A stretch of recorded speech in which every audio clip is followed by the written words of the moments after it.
गोविंद बोलो हरि गोपाल बोलो, गोविंद बोलो हरि गोपाल बोलो, गोविंद बोलो बोलो गोपाल बोलो, राधा रमण हरि गोपाल बोलो, राधा रमण हरि गोपाल बोलो, गोविंद बोलो बोलो गोपाल बोलो, राधा रमण हरि गोपाल बोलो, राधा रमण हरि गोपाल बोलो, राधा रमण हरि गोपाल बोलो। ओम श्री परमात्मने नमः। ये यथा माम प्रपद्यन्ते तान् तथा एव भजामि अहम्। मम अनुवर्तन्ते मनुष्या पार्थ सर्वशः।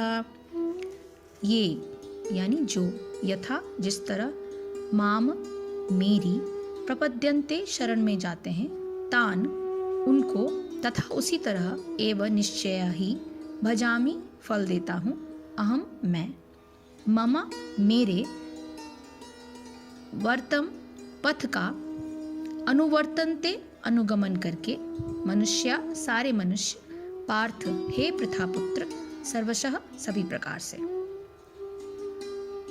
जिस भाव से सारे लोग मेरी शरण ग्रहण करते हैं उसी के अनुरूप मैं उन्हें फल देता हूँ। हे पार्थ, प्रत्येक व्यक्ति सभी प्रकार से मेरे पद का अनुगमन करते हैं। मनुष्य जिस प्रकार मेरे आश्रय ग्रहण करने का प्रयत्न करता है, मैं भी उनको उसी प्रकार का आश्रय देता हूँ। मनुष्य जीवन में कर्म करने की स्वतंत्रता को अक्षुण्ण रखते हैं। मनुष्य की गति सर्वांश में उसी मार्ग पर होती है जो उसके कर्म के अनुसार मेरे विद्वान द्वारा नियंत्रित होता है। तो प्रत्येक व्यक्ति कृष्ण को उनके विभिन्न स्वरूपों में खोज रहा है।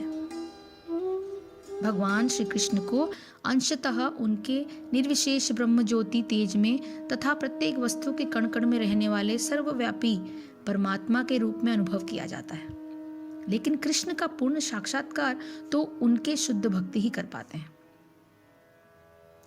फलतः कृष्ण प्रत्येक व्यक्ति की अनुभूति के विषय में है और इस तरह कोई भी और सभी अपनी अपनी इच्छा के अनुसार तुष्ट होते हैं। दिव्य जगत में भी कृष्ण अपने शुद्ध भक्तों के साथ दिव्य भाव से विनिमय करते हैं, जिस तरह की भक्त उन्हें चाहता है। कोई एक भक्त कृष्ण को परम स्वामी के रूप में चाह सकता है, दूसरा अपने सखा के रूप में, तीसरा अपने पुत्र के रूप में, चौथा अपने प्रेमी के रूप में। सो आप कृष्ण को किस रूप में पाना चाहते हैं, यह उन भक्तों के ऊपर निर्धारित होता है और कृष्ण सभी भक्तों को समान रूप से उनके प्रेम की प्रगाढ़ता के अनुसार फल देते हैं। भौतिक जगत में भी ऐसे ही विनिमय की अनुभूतियां होती हैं और वे विभिन्न प्रकार के भक्तों के अनुसार भगवान द्वारा समभाव से विनिमय की जाती है। शुद्ध भक्त यहाँ पर और दिव्य धाम में भी कृष्ण का सानिध्य प्राप्त करते हैं और भगवान की साकार सेवा कर सकते हैं। इस तरह से वे उनकी प्रेम भक्ति का दिव्य आनंद प्राप्त करते हैं। किंतु जो निर्विशेषवादी हैं और जो जीवात्मा के अस्तित्व को मिटाकर आध्यात्मिक आत्मघात करना चाहते हैं, कृष्ण उनको भी अपने तेज में लीन करके उनकी सहायता करते हैं। ऐसे निर्विशेषवादी सच्चिदानंद भगवान को स्वीकार नहीं करते, फलतः वे अपने व्यक्तित्व को मिटाकर भगवान की दिव्य सगुण भक्ति के आनंद को प्राप्त नहीं करते। उनमें से कुछ जो निर्विशेष सत्ता में दृढ़तापूर्वक स्थित नहीं हो पाते, वे अपने कार्य की सुप्त इच्छाओं को प्रदर्शित करने के लिए इस भौतिक क्षेत्र में वापस आते हैं। उन्हें वैकुंठ लोक में प्रवेश नहीं दिया जाता, किंतु उन्हें भौतिक लोक में कार्य करने का अवसर प्रदान किया जाता है। जो साकाम कर्मी हैं, भगवान उन्हें यज्ञेश्वर के रूप में उनके कर्मों का वांछित फल देते हैं। जो योगी हैं और योग शक्ति की खोज में रहते हैं, उन्हें योग शक्ति प्रदान करते हैं। दूसरे शब्दों में प्रत्येक व्यक्ति की सफलता भगवान की कृपा पर आश्रित रहती है और समस्त प्रकार की आध्यात्मिक विधियां एक ही पथ में सफलता की विभिन्न कोटियां हैं। अतः जब तक कोई कृष्ण भावना मृत्यु की सर्वोच्च सिद्धि तक नहीं पहुंच जाता, तब तक सारे प्रयास अपूर्ण रहते हैं, जैसा कि श्रीमद् भागवत में कहा गया है। अकामः सर्वकामो वा मोक्ष काम उदारथि तीव्रेण भक्ति योगेन यजेत पुरुषम परम। मनुष्य चाहे निष्काम हो या फल का इच्छुक हो या मुक्ति का इच्छुक ही क्यों न हो, उसे पूरे सामर्थ्य से भगवान की सेवा करनी चाहिए, जिससे उसे पूर्ण सिद्धि प्राप्त हो, जिसका पर्यवसान कृष्ण भावना में होता है। तो ये एक अत्यंत महत्वपूर्ण श्लोक है कि मनुष्य के कर्म प्रधान जीवन का आधार क्या है। सर्वप्रथम यह याद रखना चाहिए कि समस्त प्राणियों में एक मनुष्य ही ऐसा प्राणी है जिसे कर्म करने का अधिकार है। जितने भी प्राणी ईश्वर ने बनाए हैं, उनमें से सर्वोच्च बुद्धि, तीक्ष्ण बुद्धि, भावना, सारी चीजें इस प्राणी में, इंसान में होती है।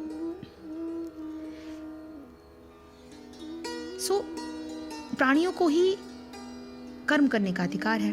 इस श्लोक में अपना आश्रय लेने वाले भक्त के लिए भगवान ये महान आश्वासन दे रहे हैं कि भक्त जिस भाव से भी भगवान का आश्रय ग्रहण करता है, भगवान उसी भाव के अनुरूप उसे आश्रय प्रदान करते हैं। उदाहरणार्थ, यदि भगवान के प्रति पिता, सखा, माता, स्वामी इत्यादि का भाव रखते हुए भक्त सारे कर्म करता है, तो भगवान भी उसके प्रति उसी भाव के अनुरूप फल प्रदान करते हैं। अर्जुन का भगवान के प्रति सखा भाव था, तो भगवान ने सदैव एक हितैषी सखा की भांति उससे व्यवहार किया। वर्तमान जीवन में हर मनुष्य के लिए यह एक महान आश्वासन है। भक्तों के अतिरिक्त अन्य मनुष्यों के लिए यह श्लोक अत्यंत शिक्षाप्रद है।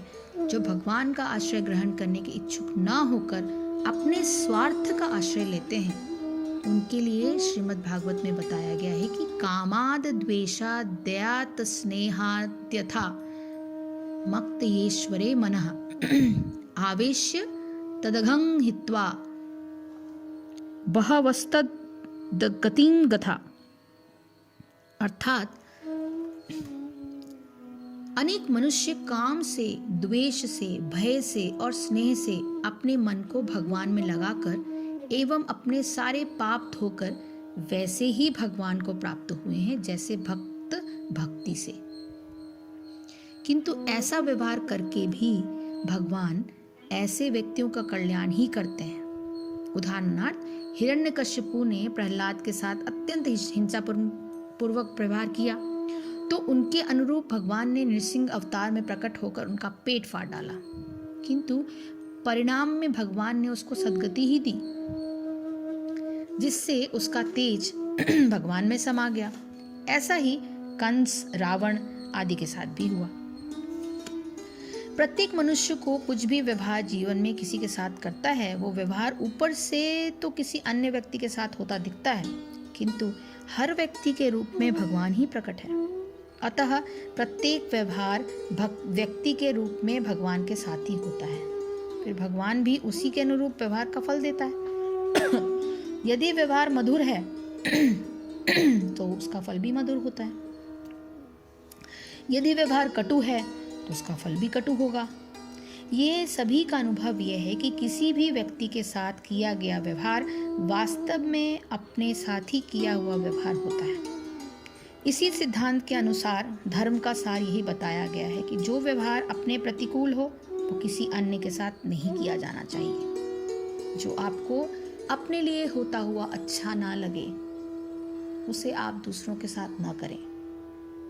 यही भगवान बताने की कोशिश कर रहे हैं कि जब भी कभी आपको किसी व्यक्ति पर नाराजगी हो, आप अपने आप को उस व्यक्ति की जगह पर रखकर, और खास करके जो आपसे ओहदे में, पैसे में, बल में कमजोर हो। प्रत्येक मनुष्य को कुछ भी व्यवहार जीवन में किसी के साथ करता हो, किसी अन्य व्यक्ति के साथ होता दिखता है, तो वो उसमें भी भगवान ही है। यदि व्यवहार जैसे मैंने बोला, व्यवहार मधुर है तो मधुर व्यवहार मिलेगा, कटु है तो कटु व्यवहार मिलेगा। श्रूयताम धर्म सर्वस्वम श्रुत्वा चाप्य वर्धायतताम आत्मनः प्रतिकूलानि परेशान न समाचरेत। अर्थात धर्म का सार सुनो और सुनकर उसे धारण करो। जो व्यवहार अपने प्रतिकूल प्रतीत हो वो व्यवहार किसी अन्य से न करो। अध्याय 3 के श्लोक संख्या 33 के अनुसार प्रत्येक मनुष्य वर्तमान जीवन में उसी भावना के अनुसार कर्म करता है जो पूर्व मनुष्य के जन्मों में किए गए कर्मों के संसार के रूप में उसके अंतःकरण में विद्यमान है।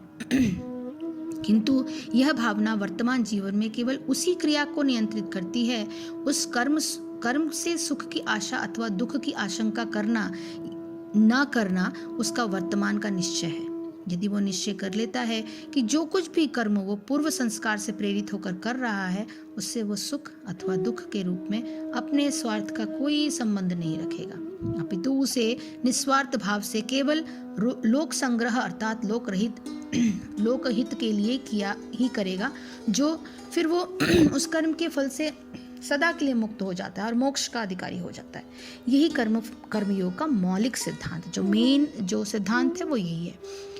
तो श्लोक संख्या 11 की दूसरी पंक्ति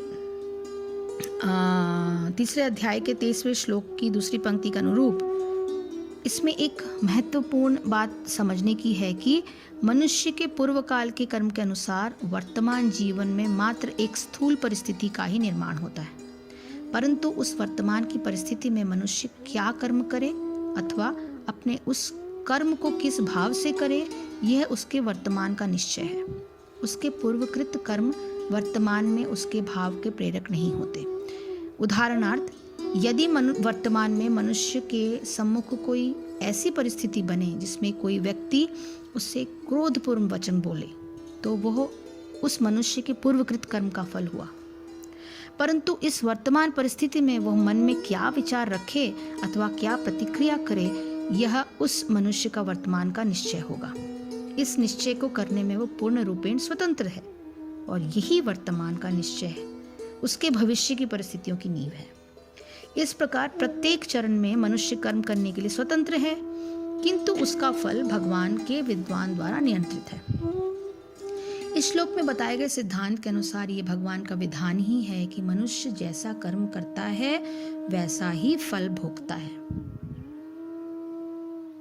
तो ये कहावत भी है बहुत, सुख की इच्छा में आप कर्म जो करते हैं वो कैसा हो रहा है उस पर नज़र रखना, ध्यान रखना बहुत ज़रूरी है। अपने स्वार्थ के लिए आप कर रहे हैं या धर्म के अनुसार कर रहे हैं, ये बहुत ज़रूरी है। जैसा कर्म करेगा वैसा फल देगा भगवान। तो लोकोक्ति भी यही है कि जैसा बोओगे वैसा काटोगे। इसमें कभी कभी जो अंतर दिखता है वो भी मनुष्य के पूर्वकृत कर्मों से निमित्त प्रारब्ध के कारण ही होता है। उदाहरणार्थ, कोई कृषक 50 मन गेहूं पाने की आशा से गेहूं बोता है, तो परिणाम में वह निश्चित नहीं है कि उसे उतना ही गेहूं मिले। जलवायु के आकस्मिक परिवर्तन से कम भी हो सकता है, अधिक भी हो सकता है, किंतु भगवान के विधान के अनुसार उसे गेहूं प्राप्त होगा, कोई दूसरा अन्न नहीं, क्योंकि उसने बोया क्या है, गेहूं ही बोया है। अतः ये लोकोक्ति ठीक है कि जैसा बोओगे वैसा ही काटोगे, किंतु यह निश्चित नहीं है कि कितना काटोगे। इसलिए श्लोकों की जो दूसरी पंक्ति में कहा है कि मनुष्य की गति सर्वांश में उसी मार्ग पर होती है जो मार्ग भगवान के विधान द्वारा नियंत्रित होता है। इस संबंध में एक उदाहरण अत्यंत समीचीन है। यदि किसी बैंक में किसी मनुष्य का कोई खाता है तो वो उस खाते से धनराशि निकालने के लिए बैंक को चेक प्रस्तुत करता है और बैंक उसे उसकी जमा धनराशि की सीमा तक रुपए दे देता है। यदि कोई दूसरा व्यक्ति उसकी देखा देखी उसी धनराशि का एक चेक बैंक को प्रस्तुत करे तो संभव है कि वो धनराशि इसलिए न मिले क्योंकि उसके खाते में पर्याप्त धन नहीं है अथवा बैंक में उसका कोई खाता ही नहीं है। इससे ये सिद्ध होता है कि केवल चेक प्रस्तुत करने से रुपया पाने का अधिकार नहीं होता, अपितु लेखे में पर्याप्त धनराशि होने पर ही यह अधिकार होता है। श्लोक की पहली पंक्ति का आशय इस उदाहरण से इस तरह स्पष्ट हो जाता है कि मनुष्य जैसा कर्म करता है उसी के अनुसार कर्मफल भोग का उसे अधिकार होता है, किंतु यह अधिकार भी भगवान के विधान के अधीन उसी प्रकार होता है जिस प्रकार जमा खाते से धन प्राप्त करना बैंक के नियम के अधीन होता है। बहुत से लोगों को यह शिकायत रहती है कि अमुक व्यक्ति उनको कष्ट पहुंचा रहा है, इसी के आधार पर पारिवारिक कलह, मनमुटाव, मुकदमेबाजी आदि अनर्थकारी घटनाएं होती हैं। यदि मनुष्य यह सोच ले कि इस श्लोक के अनुसार जो कुछ उसके साथ होता है वो उसी के पूर्वकृत कर्म का फल है, तो दुख का कारण ही सदैव के लिए मिट जाए। इसके आधार पर यह भविष्य को सुखकर बनाने के लिए अन्य व्यक्तियों के साथ उत्साहपूर्वक सद्व्यवहार कर सकता है। वर्तमान की दुखमयी परिस्थिति से त्राण पाने के लिए उसे निश्चित होकर भगवान की भक्ति में निश्चयपूर्वक लग जाना चाहिए। प्रत्येक अशुभ परिस्थिति मनुष्य के ही अशुभ कर्म अर्थात पाप का फल होता है। भगवान के शरणागत होने पर वे मनुष्य को संपूर्ण पापों से मुक्त कर देते हैं। ये उनकी स्पष्ट घोषणा है। यद्यपि भगवान ने यह स्पष्ट कर दिया है कई जगह कि मनुष्य को प्रत्येक कर्म का फल भगवान के विधान के अनुसार उसकी भावना के अनुरूप ही प्राप्त होता है, तथापि संसार में यह देखा जाता है कि कर्मों के फल से सुख प्राप्ति के लिए बहुत से मनुष्य दिव्य शक्तियों की उपासना करते हैं। इसका कारण क्या है, यह बताते हुए भगवान आगे के श्लोकों का वर्णन करते हैं। हरे कृष्ण कृष्ण कृष्ण हरे हरे, हरे राम राम राम हरे हरे। जय श्री कृष्ण, जय गुरुदेव।